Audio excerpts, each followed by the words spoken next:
भुनक्तु सह वीर्यं करवावहै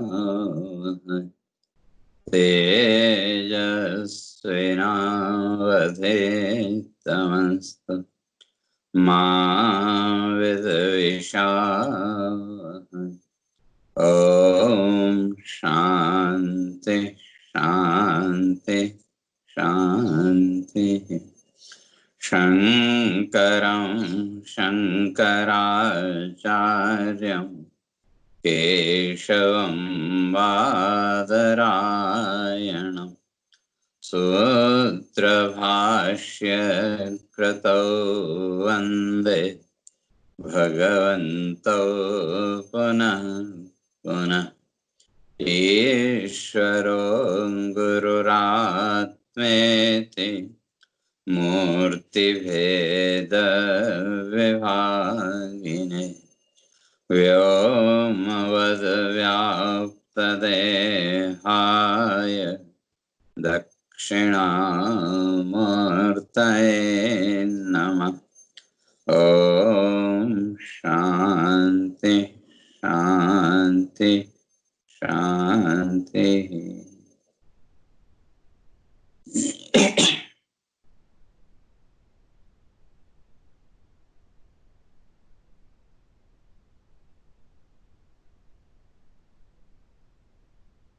तो विचार चल रहा था,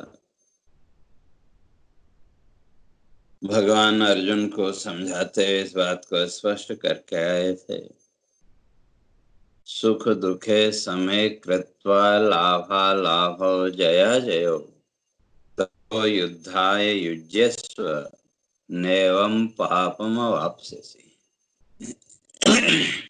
तो सुख और दुख दोनों में समता का भाव। सुख दुखे समय कृत्वा समत्व। तो समत्व का अर्थ यहाँ कर सकते हैं जिस भाव से हम सुख को स्वीकार करते हैं उसी भाव से दुख को भी स्वीकार करना। जिस दिन ये सामर्थ्य जीवन में आ जाएगी उस दिन जो साधक है और संसार के मोह आदि के बंधन से वो मुक्त हो जाएगा। तो इसलिए इस बात को स्पष्ट करके कि ये निश्चय करके, जैसे कल भी इस बात की चर्चा करके आए थे कि जो भी हमारे जीवन का सुख दुख भोग है, जो भी है जितना भी है, वो हमको भोगना तो पड़ेगा, चाहे वो सुख हो चाहे दुख हो।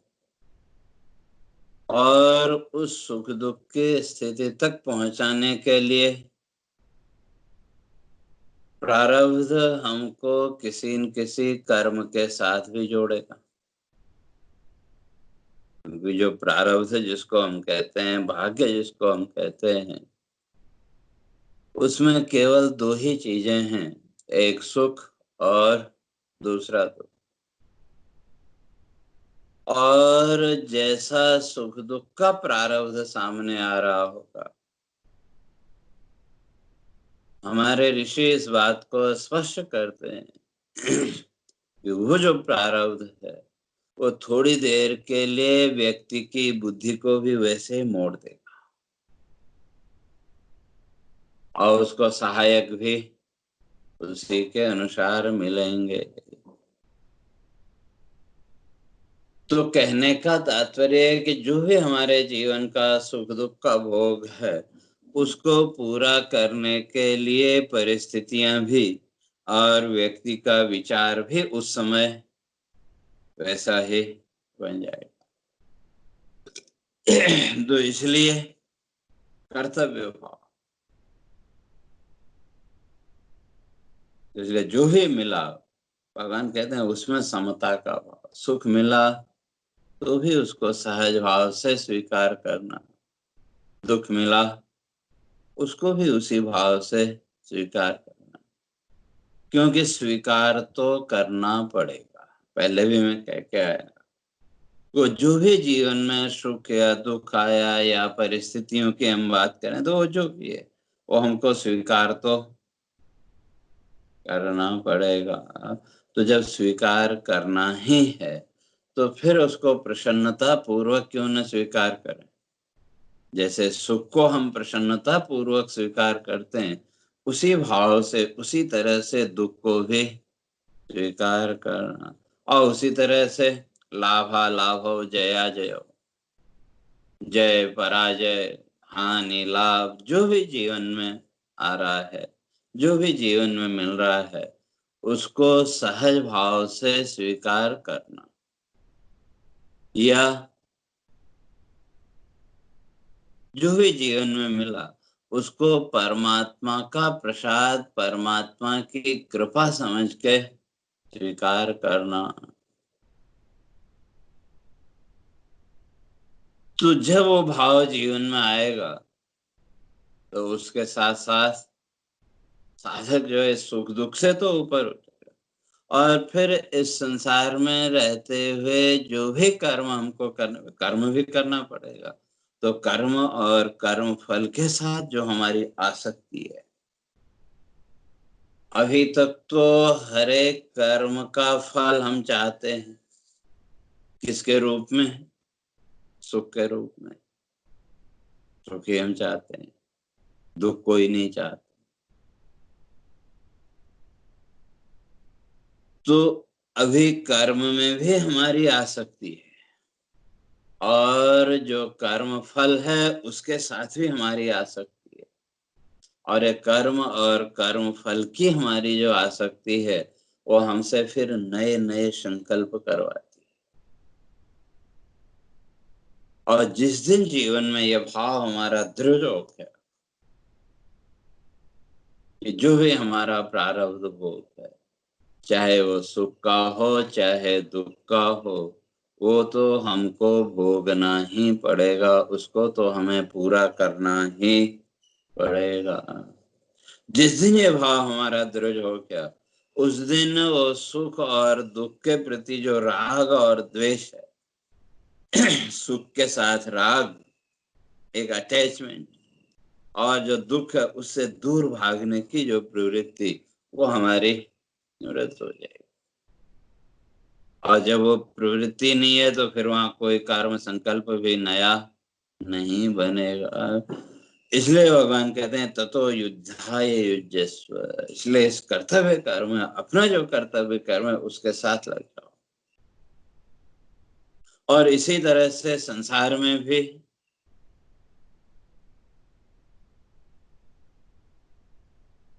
बचपन से लेकर के आज तक अगर देखें तो हम अपने अपने हिसाब से अपने कर्तव्यों का पालन करते रहे,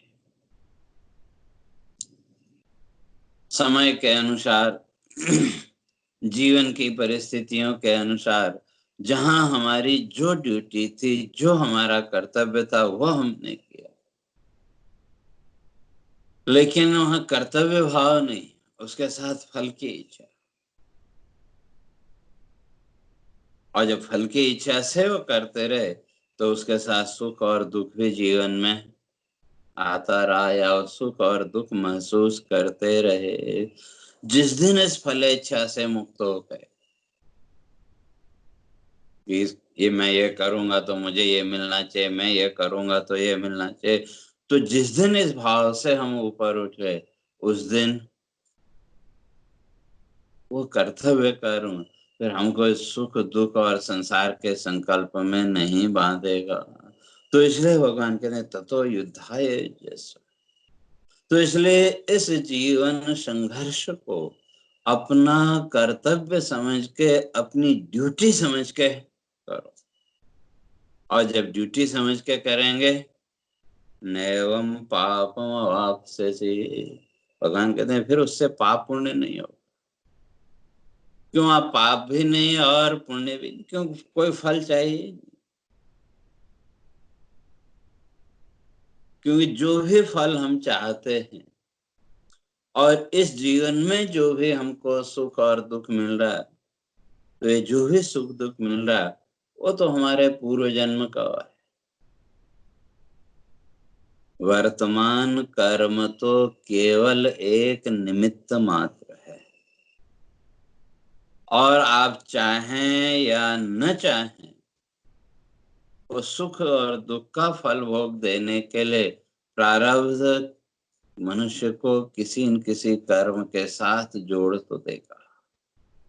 प्रारब्ध ने तो जोड़ दिया, लेकिन फिर उस कर्म के साथ नई नई फल इच्छाएं और नए नए संकल्पों के द्वारा हमने अपना एक नया कर्म बंध, एक नए प्रारब्ध का निर्माण किया। तो इसलिए भगवान कहते हैं सुख दुख जय पराजय आदि मन की जितनी भी शंकाएं, जितने भी भाव हैं, इन सबसे ऊपर उठ करके युद्धाय युज्यस्व, इस युद्ध में लग जाओ।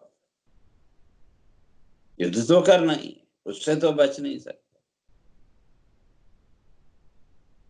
और वो आगे 18वें अध्याय में जाके भगवान कहेंगे कि प्रकृति स्वाम नियोक्ष्यति, तुम्हारी जो प्रकृति है, तुम्हारा वो जो प्रारब्ध है, वो तुमको कहीं न कहीं इस कर्म के साथ जोड़ेगा, उससे बच नहीं सकते। तो तब युद्धाय कृत निश्चय, तो युद्ध का निश्चय करो। और वो युद्ध किसके लिए? संसार की कामनाओं के लिए नहीं, संसार की इच्छाओं की पूर्ति के लिए नहीं, बल्कि आत्म शुद्धि के लिए, चित्त शुद्धि के लिए। और जिस दिन कर्म का ध्येय हमारा बदल गया, तो उस दिन इस संसार के पाप पुण्य, इस संसार के सुख दुख के भाव से भी मुक्त हो जाए। इसे निश्चय तो करना है, तो युद्ध का निश्चय करना है। किसके लिए? आत्म शुद्ध्यर्थम या चित्त शुद्ध्यर्थम, हमारा जो चित्त है, जो मन है, उसकी शुद्धि के लिए। लेकिन समस्या यह है कि वहां तक हमारी दृष्टि कभी जा नहीं पाई। मैं पहले भी कह के आया, क्योंकि हमको जीवन में जो संस्कार मिले बचपन से, वो सारे के सारे संस्कार कहीं न कहीं इसी संसार भाव के। हम मंदिर में गए, भगवान की पूजा अर्चना की, जितना भी हमसे हो सकता है, जैसा भी हमको पता था, उस हिसाब से हमने भगवान की अर्चना की। और उस अर्चना के बदले हम क्या चाहते हैं? कहीं न कहीं यही संसार भाव है कि मेरे बेटे का ऐसा हो जाए, बेटी का ये हो जाए, जो भी है। अपने आप को हम टटोल के देखें,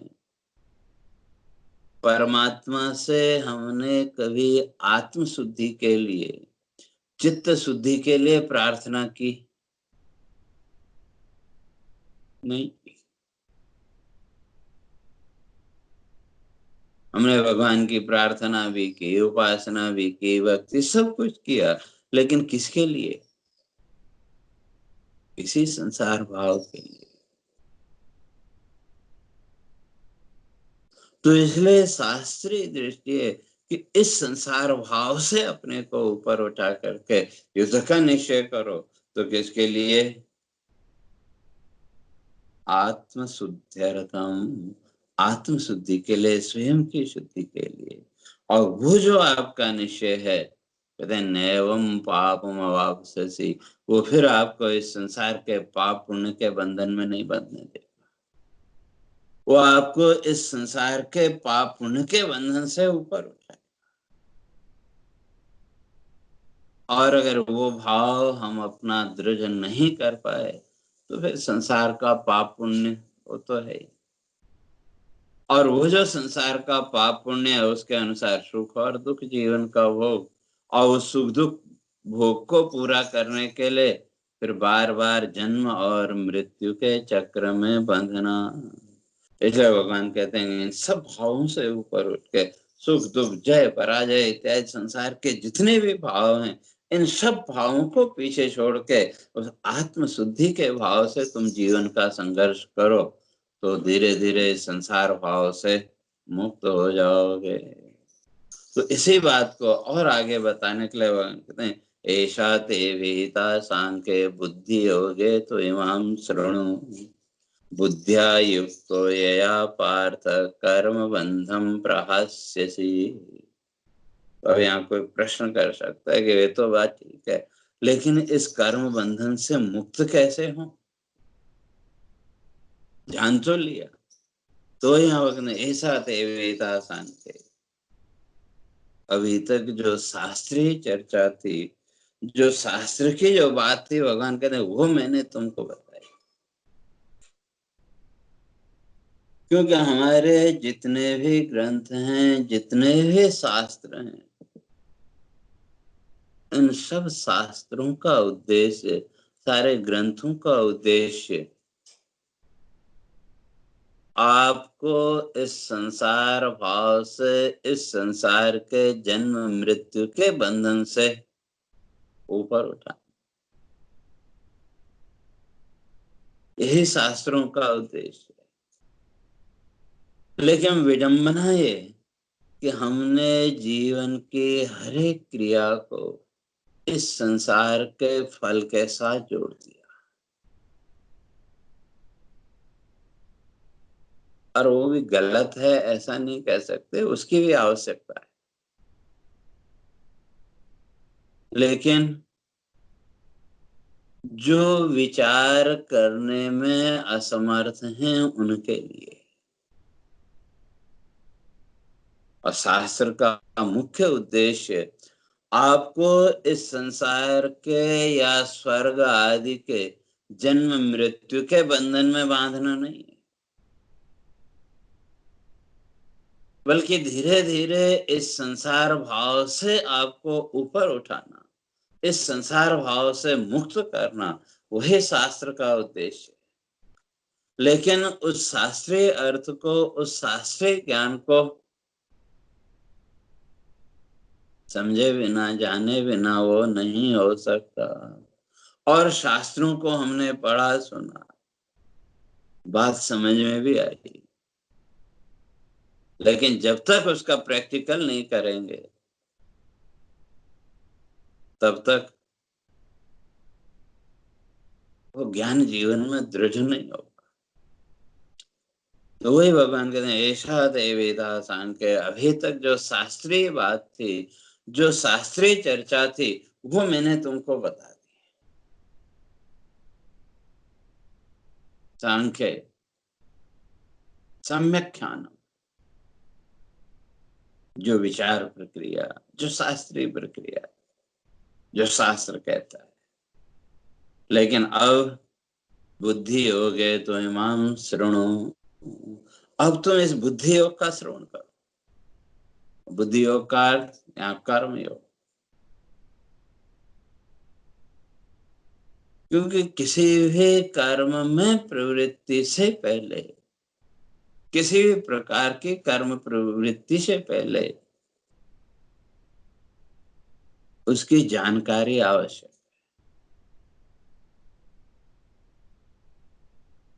और उस जानकारी के बिना कर्म में प्रवृत्ति नहीं हो सकती। और वो जानकारी कौन देगा? शास्त्र ही देगा। लेकिन समस्या ये है, शास्त्रों से जो शब्द ज्ञान हमको मिला, जो जानकारी हमको मिली, हमने उसी को ज्ञान मान लिया। इसलिए ज्ञान और जानकारी दोनों चीजें एकदम अलग अलग है। जानकारी हमको ग्रंथों से मिल जाएगी, पुस्तकों से मिल जाएगी, और जो भी प्रवचन आप सुन रहे हैं, या जिस किसी भी महापुरुष से आपने कोई भी प्रवचन सुना, सत्संग सुना, शास्त्रों को आपने पढ़ा, वो सारा का सारा शब्द ज्ञान है।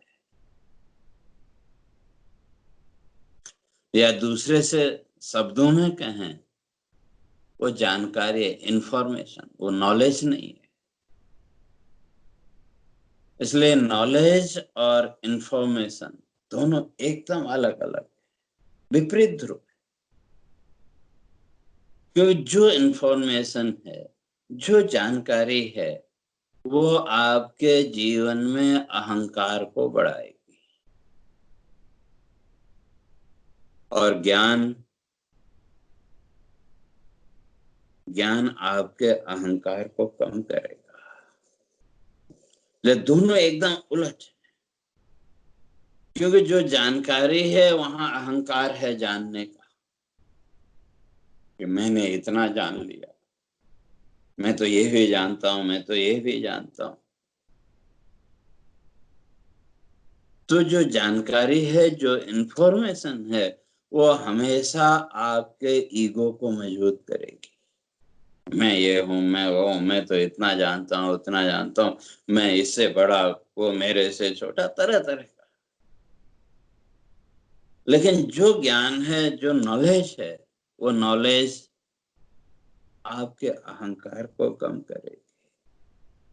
तो वहां भाव है कि मैंने तो अभी कुछ भी नहीं जाना। अनेक शास्त्रम बहुवेदितव्यम, अल्पश्च कालो बहवश्च विघ्ना,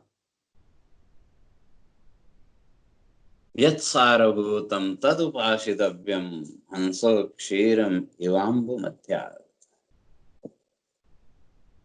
और अगर जानने की बात कहें तो शास्त्रकार अनेक शास्त्र, बहुत शास्त्र, जो हमारी जो दार्शनिक प्रणाली है, जो अपनी फिलोसॉफी, इसमें अलग अलग पद्धतियां हैं उस ईश्वर तत्व तक, उस ब्रह्म तत्व तक पहुंचने की। और हमारी संस्कृति में आज तो द्वादश दर्शन की बात लोग करते हैं, लेकिन एक समय था जब लगभग 36 दर्शन, 36 परिपाटियां मौजूद थी।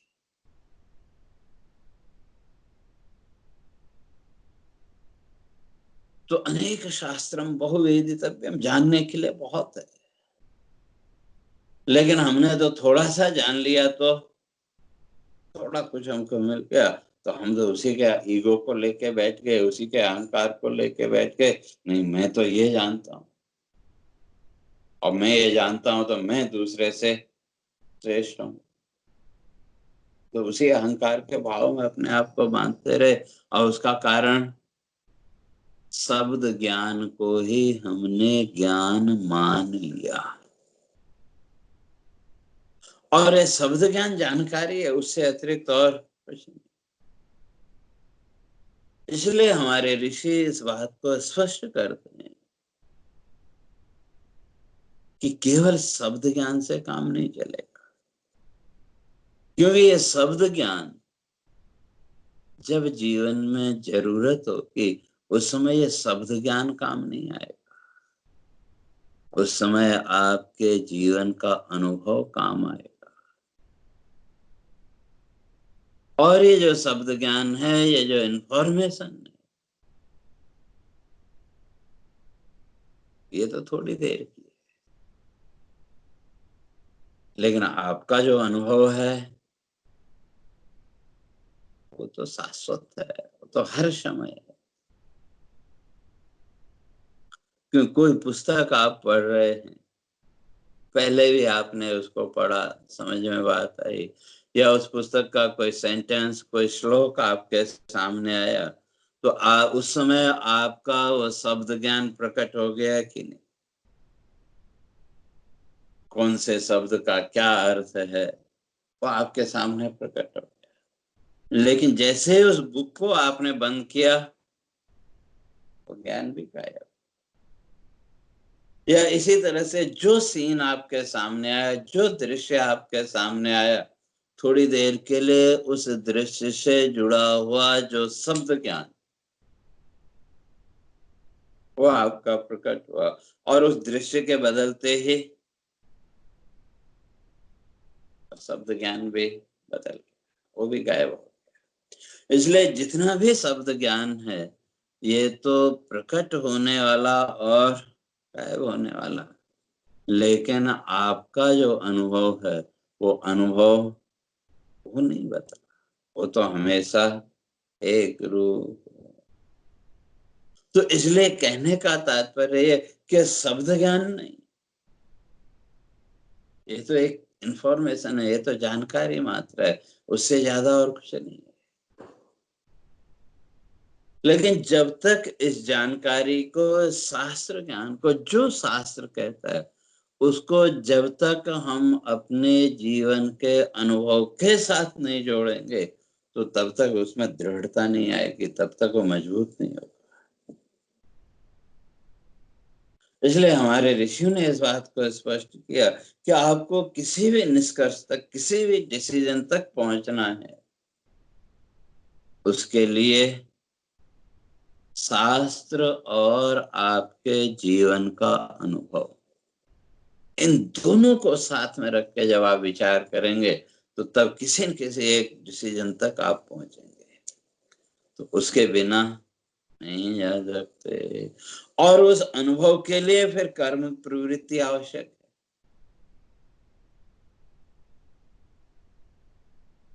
उसी अनुभव के लिए फिर कर्म में प्रवृत्त होना अनिवार्य है। इसीलिए हमारा जो एजुकेशन सिस्टम था पुराना, वो इसी सिद्धांत पर आधारित। पहले थ्योरी, शास्त्रों का अध्ययन, शास्त्रों का चिंतन, या जिसको हमारे यहाँ ब्रह्मचर्य आश्रम का, वो किसके लिए? तो पहले जो थ्योरी है वो इकट्ठा करो, वो इंफॉर्मेशन अपने पास इकट्ठी करो, और फिर सेकंड स्टेप गृहस्थ, प्रैक्टिकल लाइफ। जो एजुकेशन, जो नॉलेज आपने, जो इंफॉर्मेशन आपने इकट्ठी की है, अब उसका प्रैक्टिकल के लिए फिर हमारे ऋषियों ने 25 वर्ष रखे गृहस्थ जीवन के। तो जब वो प्रैक्टिकल में आप आएंगे और आपके पास इंफॉर्मेशन है, उसके अनुसार जब प्रैक्टिकल लाइफ में आप आए तो वो कितना सही है और कितना गलत है, हमने कितना सही समझा और कितना गलत समझा, वो आपका क्लियर होता जाएगा। तो जो गलत समझा तो वो पीछे छूटता जाएगा, और जो सही था उसकी पकड़ हमारी बनती चली जाएगी। तो इस तरह से 25 वर्ष फिर का वानप्रस्थ।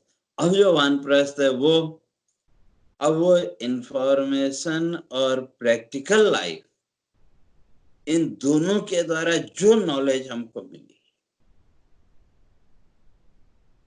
और उसमें जो कमी रह गई, तो उस कमी को पूरा करने के लिए वानप्रस्थ, और उसके लिए भी 25 साल हमारे ऋषियों ने रखे। और जब वो भी पूरा हो गया तो फिर आगे अंत में अर्थात फिर वही ध्यान योग। तो इसलिए ये जो प्रक्रिया है, तो भगवान कहते हैं अभी तक मैंने शास्त्रीय बातें तुमको बताई कि शास्त्र ये कहता है, लेकिन उसको प्रैक्टिकल में भी तो लाना पड़ेगा। तो अर्जुन कहता है भगवान प्रैक्टिकल में लाएंगे तो फिर उसका फायदा क्या? तो ये कहते हैं बुद्धिया युक्तो यया पार्थ कर्म बंधम प्रहास्यसि। तो अब ये जो शास्त्रीय ज्ञान युक्त जो कर्म है, ये फिर तुमको कर्म बंधन में नहीं बांधे। वैसे श्रुति कहती है कर्मणा बध्यते जंतु, कर्म बंधन का कारण है। लेकिन ज्ञान निष्ठ कर्म आपके मुक्ति का साधन है। तो जो भी कर्म जीवन में हम कर रहे हैं वो ज्ञान पूर्वक या अज्ञान पूर्वक, जीवन में जो भी कर्म हम करने जा रहे हैं उस कर्म का जो बेस है, उस कर्म का जो आधार है, वो शास्त्र है या हमारे मन की कल्पना है। अगर उस कर्म का आधार वो शास्त्र है और शास्त्र की नॉलेज वो अगर हमारे कर्म का आधार है, तो वो शास्त्रीय ज्ञान, वो हमको उस कर्म बंधन से ऊपर उठाएगा। और अगर केवल मन की कल्पना के अनुसार उस कर्म में प्रवृत्त रहे तो कर्म हमारे बंधन का कारण बन जाएगा। क्यों? शास्त्र ज्ञान से युक्त कर्म, उस कर्म के साथ कर्तव्य भाव कि हमारी ड्यूटी है, हमको करने, भाई जो भी फल मिलेगा वो तो प्रारब्ध के अनुसार हमको मिलना है। तो ये क्या नहीं। और सामान्य व्यक्ति फल का आग्रह, मैं ये कर रहा हूँ तो मुझे ऐसा फल मिलना चाहिए, मैं ये कर्म कर रहा हूँ तो मुझे ऐसा फल मिलना चाहिए, एक दुराग्रह व्यक्ति के अंदर आ जाता है। और जहां वो आग्रह आया फिर वो उसके लेकर के नए नए संकल्प करेगा, तो फिर उसी कर्म बंधन में बनता चला जाएगा। और जो विचारशील व्यक्ति है, जिसने शास्त्र आदि के चिंतन के द्वारा और अपने जीवन के अनुभव के द्वारा ये निश्चय कर लिया, वो इस निष्कर्ष पर, इस डिसीजन पर पहुंच गया कि वे सुख और दुख तो हमारे प्रारब्ध भोग के अनुसार, हम चाहे उसकी इच्छा करें या न करें, वो जो भी हमारा जीवन का प्रारब्ध भोग है वो तो हमको पूरा करना पड़ेगा। और जहाँ ये भाव दृढ़ हो गया तो फिर वहाँ किसी प्रकार के नए सुख की कल्पना भी नहीं रही। क्यों? जो प्रारब्ध के अनुसार मिलना है वो मिलना है, तो फिर नया हम संकल्प क्यों करें? कर्तव्य कर्म हमको करना है, तो किसी प्रकार के नए सुख दुख का संकल्प हमको नहीं करना। तो ये भाव जिस दिन हमारा दृढ़ हो गया तो उस दिन कर्म बंधम प्रहास्यसि, भगवान कहते हैं आप इस कर्म के बंधन से मुक्त हो जाएंगे। तो इसलिए वो जो कर्म है तो वो कर्म हम शास्त्र विधि के अनुसार करते हैं या मन की कल्पना के अनुसार करते हैं। अगर कर्म का आधार शास्त्र है तो वो कर्म धीरे धीरे हमारे जीवन के शोक मोह को दूर करेगा। संसार की जो हमारी शोक मोह की प्रवृत्ति है तो धीरे धीरे वो हमको इस संसार के शोक और मोह के बंधन से ऊपर उठाएगा। और केवल फलापेक्षा, फल की आशा, ऐसा करूंगा तो ऐसा हो जाएगा, ऐसा करूंगा तो ऐसा हो जाएगा, केवल मात्र अगर फल की आशा है तो कहते हैं वो कर्म आपको इस संसार के ही बंधन में बांधेगा। तो इसलिए अगर इस संसार के बंधन से मुक्त होना है तो भगवान कहते हैं पहले शास्त्र ज्ञान और फिर उस शास्त्र को अपने जीवन के अनुभव के साथ जोड़ना और फिर उसके आधार पर निश्चय करके कर्तव्य भाव से अपने जीवन के कर्मों में प्रवृत्त होना। तो वो जो कर्म भाव है वो आपको इस संसार बंधन से ऊपर उठाएगा। और विस्तार से मैं सोचता हूँ अपने कल चर्चा करेंगे। हरि ओम। पूर्णमदः पूर्णमिदं पूर्णात् पूर्णमुदच्यते पूर्णस्य पूर्णमादाय पूर्णमेवावशिष्यते। ओम शांति शांति शांति। शंकरं शंकराचार्यं केशवं बादरायणं सूत्रभाष्य कृतौ वन्दे भगवन्तौ पुनः पुनः। ईश्वरो गुरुरात्मेति मूर्तिभेदविभागिने व्योमवद्व्याप्तदेहाय दक्षिणामूर्तये नमः।